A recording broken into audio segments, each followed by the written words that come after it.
2022 চনত হৈছিল গড় হত্যা মুখ্যমন্ত্ৰীক বিপথে পৰিচালিত কৰিছিল মন্ত্ৰী চন্দ্ৰমোহনে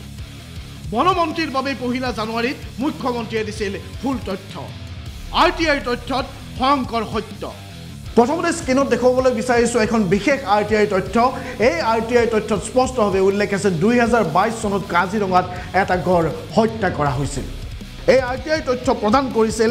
SPIO BA Wildlife Division বোকাখাতৰ পৰা এই RTI তথ্যখন স্পষ্টভাৱে উল্লেখ আছে 2022 চনত গড় হত্যাৰ সংখ্যা হৈছে 1 2021 চনত এটা গড় হত্যা কৰা হৈছিল 2020 চনত দুটা গড় হত্যা কৰা হৈছিল 2019 চনত তিনিটা গড় হত্যা কৰা হৈছিল 2018 চনত 6টা গড় হত্যা কৰা হৈছিল 2017 চনত 6টা গড় হত্যা কৰা হৈছিল 2016 চনত 18টা গড় হত্যা কৰা হৈছিল আৰু 2015 চনত 17টা গড় হত্যা কৰা হৈছিল SPIO BA Wild Division বোকাখাতে প্ৰদান কৰা এই তথ্যত স্পষ্টভাৱে উল্লেখ আছে 2022 চনত এটা গড় হত্যা কৰা হৈছিল কাজিৰঙাত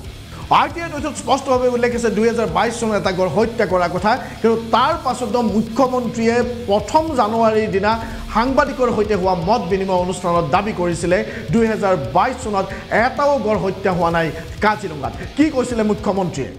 2022 চনটো এনেকুৱা এটা বৰ্ষ আছিল যত এটাও গড় চোৰাং চিকাৰীৰ হাতত নিধন হোৱা নাছিল so this is a landmark year probably 20-25 years or পিছত 2022 বৰ্ষটো এনেকুৱা এটা বছৰ যি বছৰটোত কাজিৰঙাত গড়ৰ শিকাৰ মানসতে হওক ওৰাঙতে হওক পবিতৰাতে হওক কতো এটাও হোৱা নাছিল যোৱা কেই বছৰতো গড়ৰ শিকাৰ সাংঘাতিকভাৱে কমি গৈছিল তথাপিতো এটা দুটা কৰবাত হৈ আছিল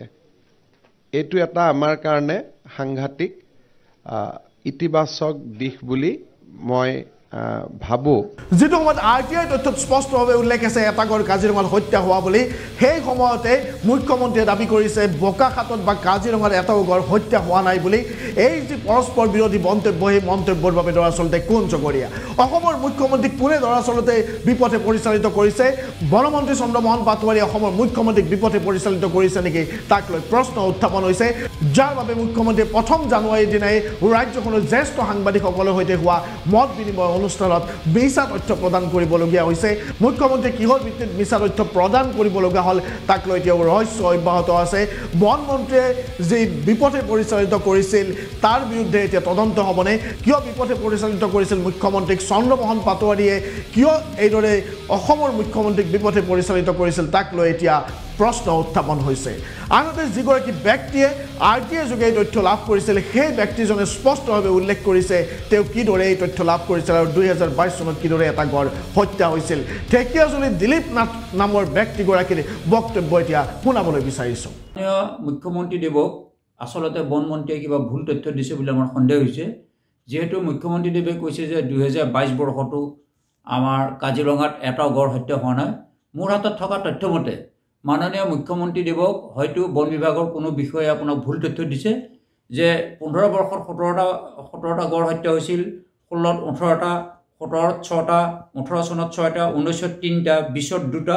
21 এটা 22 বৰ্ষতো এটা কাজিৰঙাত গড় হত্যা হৈছিল তাৰনে 2022 বৰ্ষত কাজিৰঙা এটা গড় হত্যা হৈছিল গতিকে মুখ্যমন্ত্ৰী মহোদয়ক হয়তো অসম চৰকাৰৰ বন বিভাগে হওক বা অসম চৰকাৰৰ বন মন্ত্ৰীয়ে হওক তেখেতক ভুল তথ্য দিছে কিন্তু কাজিৰঙাৰ এটা গড় হত্যা হোৱা কথাটো নথিপত্ৰত প্ৰমাণ আছে এটা গড় হত্যা হৈছিল